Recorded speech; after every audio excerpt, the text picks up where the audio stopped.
Abatu tili ku Mwanza Central, ku Mpinji Mwanza Central. Ndeti yambe zosatira zosasimikizika kumeneko according to National Publications Limited.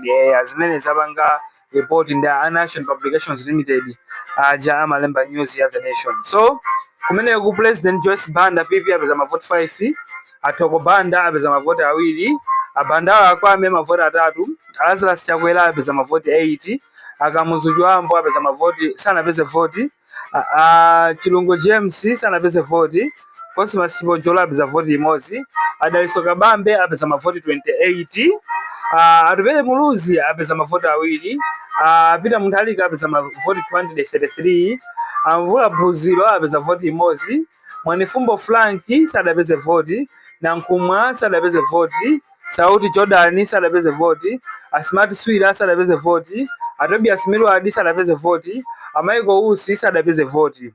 Voti yodongeka kumeneko ndi imozi. Mavoti onse omwe avomerezedwa ndi 283 kuphatikizapo onongeka onse ndi 284. Pamalo analembesa anthu 450 takuona kuti anthu ambiri sadakavote. Tipiteso kwina kumeko kuneno North, makamaka malo oponyera a Chiuli Primary School. Awanso ndi National Publications Limited apangazi alemba zimenezi. Akuti kumeneko a Joyce Banda apeza mavoti 7, Toko Banda Independent sada apeza voti, Akwame Bandawe sada apeza voti, Lazarus Chakwera apeza mavoti 10, Kamuzu Chiwambo apeza voti imozi, Adilu Chilungo apeza voti imozi, Cosmas Chibojola apeza mavoti 7, Arubele Muluzi apeza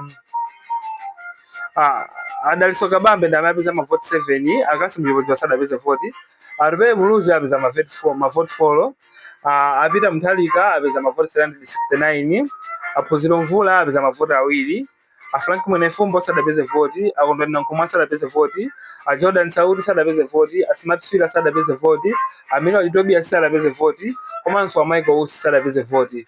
So mukhalepo mpojifwa zosatira zosasimikizika zindezi kubwera ndipo zidakali, ndipo kuno kushamina na lights siri kugona, muthagona maso afira ndi light, komanso maso afira ndi tulo, koma ife tisagone topase zosatira zosasimikizika.